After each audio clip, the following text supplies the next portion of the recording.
Hey, good morning. I'm Daniel Dalp, and this is For Your Sunday Morning Drive, the short podcast with the goal of putting you in a Colossians 3:2 mindset and providing you motivation, drive, and encouragement on those hectic Sunday mornings. We are brought to you in partnership with the Ministry League network of podcasts. Ministry League has a goal of offering free quality resources to the church, as well as some great podcasts. You can check those out through ministryleague.com, or you can download their app. I hope you're having a wonderful day so far. We're getting close to our 1-year anniversary of the podcast, so that's coming up next week. Some exciting times. If you don't mind, when you have a moment, if you could share us with a friend and rate and review the podcast wherever you listen, that would really help us grow. Well, let's go ahead and get the show on the road. This is episode 52, Lost in Space. Let's go to church.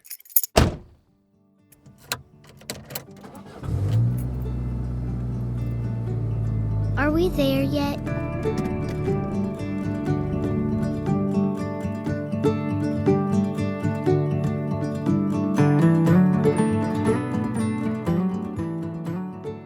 Back in episode 27, I talked about how 2 astronauts were stranded in the International Space Station. Well, they're back at home now on our lovely little planet after an 8-day mission turned into 280 days orbiting 250 miles above the Earth's surface. And recently, while I was scrolling through social media, I came across an Instagram reel of astronaut Butch Wilmore talking about how he didn't miss one church service the entire 9 months he was in space. Wow, that is some commitment. And while I know that Mr. Wilmore and I wouldn't likely agree on some doctrinal matters, for a moment let's take a step back and look at this example of commitment. The astronauts were recently being interviewed about their time on the ISS, and when asked about his commitment to worship, Wilmore said this. And it was invigorating. It was part of what I need as a believer in Jesus Christ to continue that focus. It assists me day in and day out because I need that fellowship, even though it's fellowship from afar,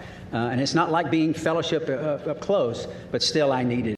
Did you catch that? The last part of that. Because I need that fellowship even though it's fellowship from afar. And it's not like fellowship up close, but I still need it. First, let me commend astronaut Wilmore for his commitment to worship and to fellowship. But I also want to ask us Christians a sincere question. Do we have that same level of commitment? I know 2020, in the dark times of the pandemic, many congregations did things differently just out of necessity. And because of unprecedented times, unprecedented decisions faced elderships across the globe. How do we handle fellowship and worship? Well, that worked itself out in many ways, and I think some good came out of it, but I also think during that time the devil was able to sow a great lie. That fellowship from afar is just as good as fellowship up close. And friends, it's just not. Where are you at in 2025? Of course, illness and events beyond your control aside, do we have the honesty of an astronaut to be able to say that worship and fellowship just isn't the same from afar? Hebrews 10:24-25 says, "Let us hold fast the confession of our hope without wavering. For he who promised is faithful, and let us consider how to stimulate one another to love and good deeds, not forsaking our own assembling together, as is the habit of some, but encouraging one another, and all the more as you see the day drawing near." Friends, we need